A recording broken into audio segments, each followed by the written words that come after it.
মানবজাতিকে সঠিক এবং সরল পথ দেখাতে আল্লাহর পক্ষ থেকে বিশ্বজাহানের জন্য রহমত হিসেবে আগমন করেছিলেন প্রিয় রাসূল আখিরি নবী হজরত মুহাম্মদ সাল্লাল্লাহু আলাইহি ওয়াসাল্লাম।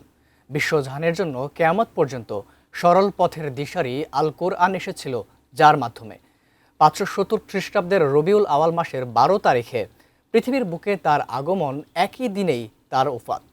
সারা বিশ্বে বিশেষ মর্যাদায় পালন হয় ঈদে মিলাদুন্নবী, রাসূলের আগমন দিবস। ফেরদৌস রহমানের রিপোর্ট।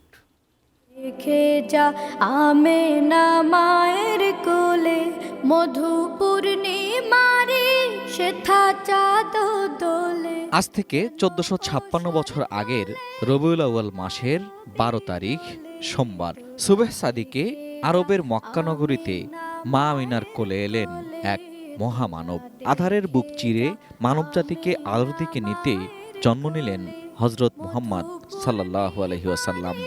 সেথা চাঁদ দোলে। Breaking news, Airtel এখন Circle. বিশ্বজাহান যার আগমনী বার্তা জানান দিয়েছিল খুশির হর্ষধ্বনিতে।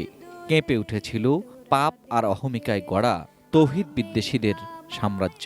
পৃথিবীর আনাচে কানাচে ওনার আগমনের ধ্বনি প্রতিধ্বনিত হয়েছিল এবং ফেরেশতাগণ দুরুদ ও সালাম পেশ করেছিলেন। মা আমিনা বলেন, আমি দেখলাম আকাশ থেকে আলোর বিচ্ছুরণ এবং আমি পৃথিবীর পূর্ব প্রান্ত থেকে পশ্চিম প্রান্ত পর্যন্ত পুরোটা আমি দেখতে পেলাম আমার চোখে। নবী সাল্লাল্লাহু আলাইহি সাল্লাম আগমনের এই সময়টায় চলছিল আয়ামে জাহিলিয়াত। অজ্ঞানতা, মূর্খতা, কুসংস্কার আর পাপাচারে নিমজ্জিত ছিল আরব উপদ্বীপ। সেখানেই জ্ঞানের আলো জ্বালিয়ে শান্তি আর সাম্যের এক সমাজ প্রতিষ্ঠা করেন রাসূল সাল্লাল্লাহু আলাইহি ওয়াসাল্লাম। মহান আল্লাহ রব্বুল আলামিন তার রসুলকে দুনিয়াতে পাঠিয়েছেন সত্য দিন এবং উত্তম আদর্শ দিয়ে, হেদায়েত দিয়ে, যাতে সকল বিধানের উপরে, সকল মতাদর্শের উপরে ইসলামকে তিনি বিজয়ী রূপে প্রতিষ্ঠিত করবেন।